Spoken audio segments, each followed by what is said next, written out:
Hoy estamos en una edición especial de Pensándonos a nosotros mismos. Digo especial porque hoy los entrevistadores somos Milton O'Donnell y Joaquín Lanfranchi a mi derecha, y vamos a entrevistar a un referente para nosotros en lo que es seguridad social y sistema de previsión social, que es el abogado Di Lorenzo, José Luis Di Lorenzo, que le agradecemos mucho la presencia en su programa, habernos invitado.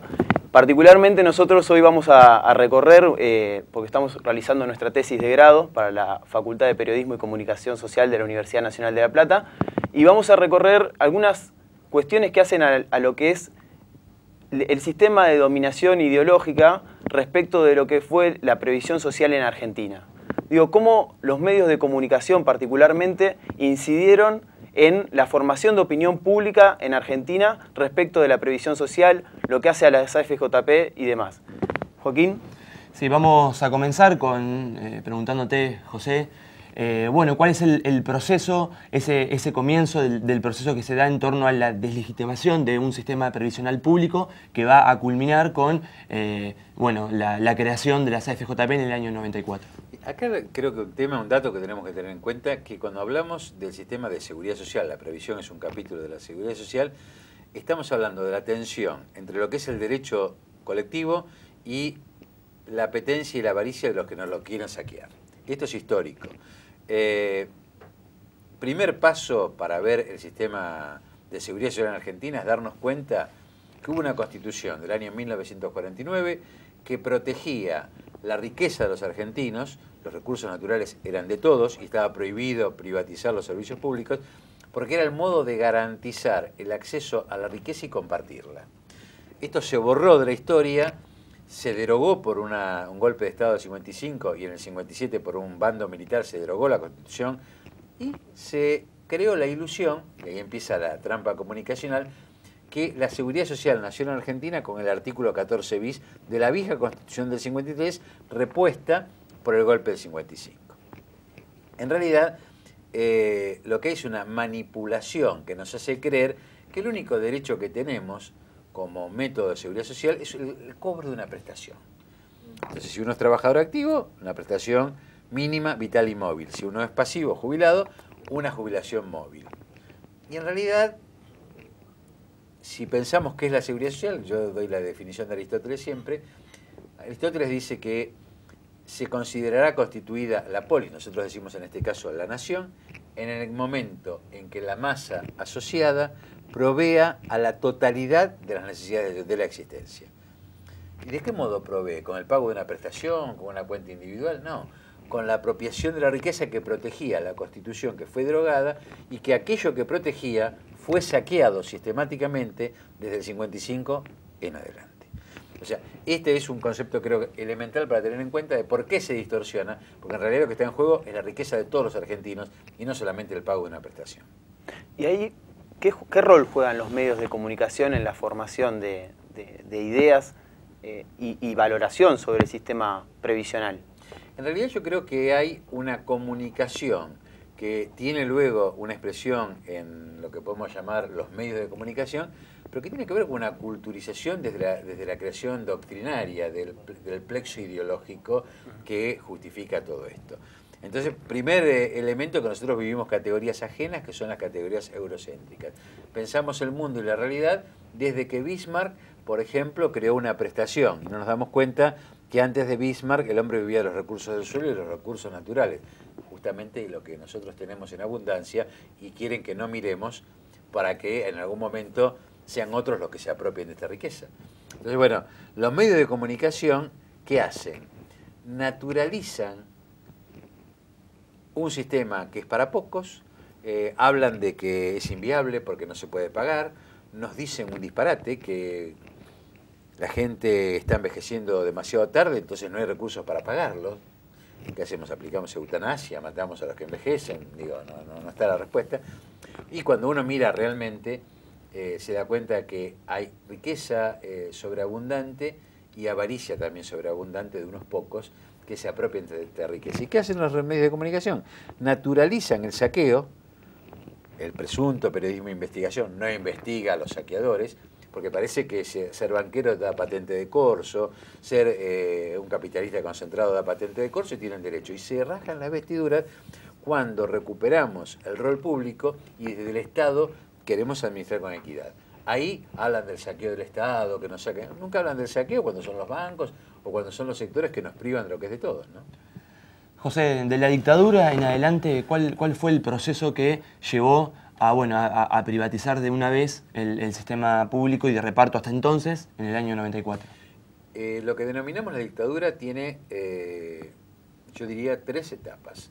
Una primera etapa que arranca con Uriburu en el 30, cuando justamente se expresa el horror de las clases dominantes que accedían al poder por el fraude y no soportan que la chusma, en ese caso radical, decidiera. Se derroca al primer gobierno, que es el de Irigoyen.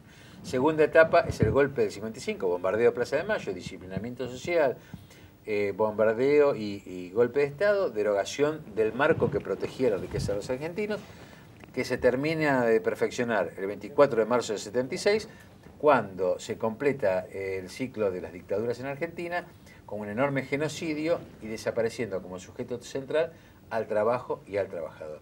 Las dictaduras vienen a imponer a sangre y fuego lo que es el saqueo de los recursos sociales y los medios de comunicación legitiman esto aceptando como natural, como eficiente, como eficaz, que se nos prive de lo que era de todos. Insisto en este concepto, ¿qué es privatizar?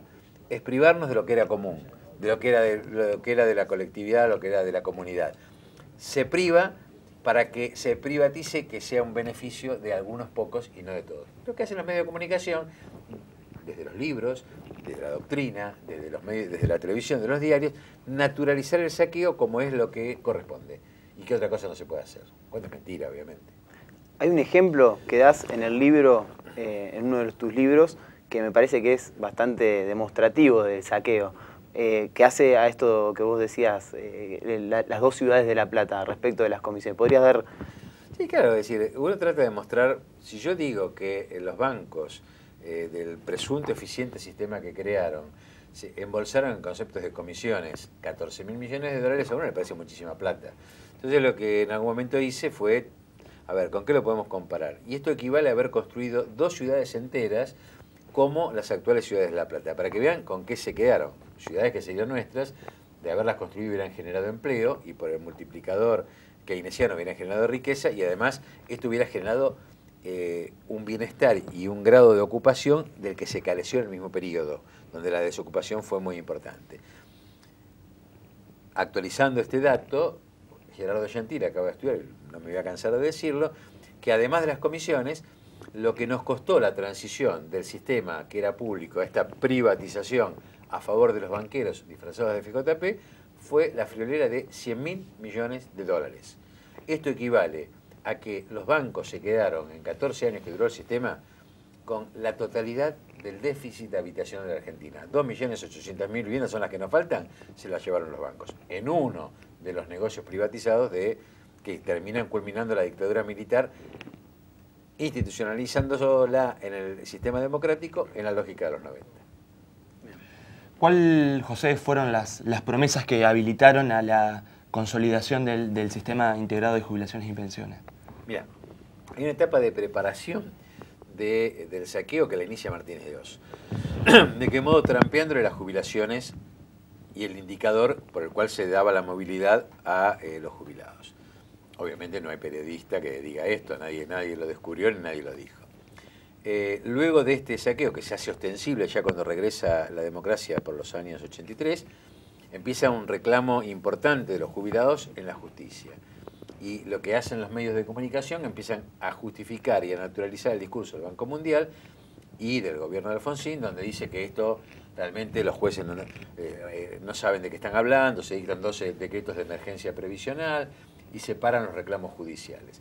Entonces se empieza a generar la justificación de que es ineficiente el sistema porque el Estado es un mal administrador. ¿Qué tenemos que hacer? Y llamemos a quienes tienen experiencia en esto. ¿Quiénes son los banqueros? ¿Qué mejor que los banqueros? Entonces vienen los banqueros que son muy eficientes, esto va a generar un mercado de capitales, vamos a generar ahorro interno, nosotros pobrecitos no sabemos, no tenemos ahorro interno, entonces vienen los banqueros y nos asesoran. Claro, se olvidaron de decirnos que los banqueros nos iban a cobrar de comisión el 50% mensual del capital que administraban. Saqueo que no vio ningún periodista, ninguna investigación. Nadie lo descubrió que durante tanto tiempo nos saqueaban con comisiones exorbitantes. Y saqueo que siguió con el incumplimiento de todas las promesas. No mejoró la recaudación como se prometía por lo que luego se llama nueva ortodoxia previsional. No se generó mercado de capitales alguno. Y los títulos de deuda que tomaron, los tomaron a cambio de más negocios. Porque algunos llegó a decir que en el gobierno de la Rúa se había obligado a los bancos a comprar títulos de un estado en default.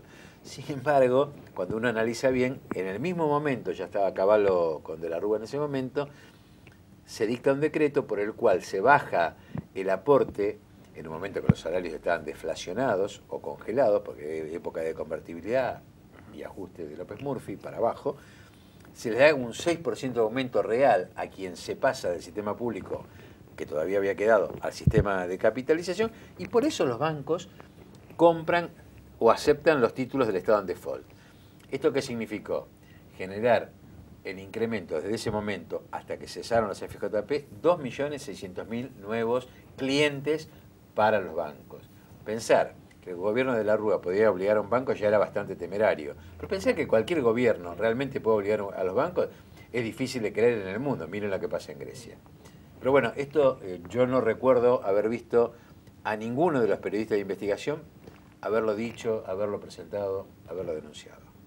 De este modo es como opera, y por eso es la pelea mediática, claro, porque es la construcción de un relato de lo que corresponde, lo que no corresponde, lo que es verdad o es mentira. Una última pregunta que tiene dos. La primera es, ¿qué impacto tiene en la sociedad y cómo también, digamos, trabajaron los medios de comunicación con esto del SIPA, con haber logrado el nuevo sistema de jubilaciones, la estatización en el 2008? Y por el otro, que también hace la misma pregunta, es ¿cuáles son los desafíos en términos culturales para poder, digamos, desde el pueblo y desde los medios propios que genere el pueblo, ir consolidando, digamos, y haciendo cada vez más fuerte esa batalla cultural de la cual nosotros hablamos, en términos de legitimar, digamos, lo público, ¿no? No, mira, yo creo que hay dos etapas. Hay dos etapas virtuosas que Néstor Kirchner inicialmente toma al sistema previsional, amaga en la época de la Baña con que va a dejarlo sin efecto y logra la reestructuración de la deuda. O sea, fue virtuoso socialmente porque esa reestructuración bajó el endeudamiento del pueblo argentino en general. La segunda etapa es cuando se aprueba en el SIPA, que se deroga el sistema y se da un golpe, se corta de un golpe el nudo gordiano de estos fondos especulativos. La expectativa, ¿cuál es? Falta mucho. Es decir, se ha avanzado en recuperar recursos sociales, que se están invirtiendo productivamente para que crezca la riqueza. Lo único que va a garantizar la sostenibilidad del sistema de seguridad social es el crecimiento de la riqueza, el Producto Bruto, como llaman los economistas, y la distribución de esa riqueza con equidad. Queda mucho por hacer, pero volvemos a Aristóteles. Tenemos que hacernos cargos de las necesidades de toda la existencia, de todos los que vivimos en este suelo. Este es el desafío de futuro. Muy bien. Bueno, desde acá, desde Pensándonos a nosotros mismos, agradecemos la presencia de Di Lorenzo en su programa nuevamente, y para nosotros es un gran aporte y agradecemos también el espacio, ¿sí? Gracias a ustedes.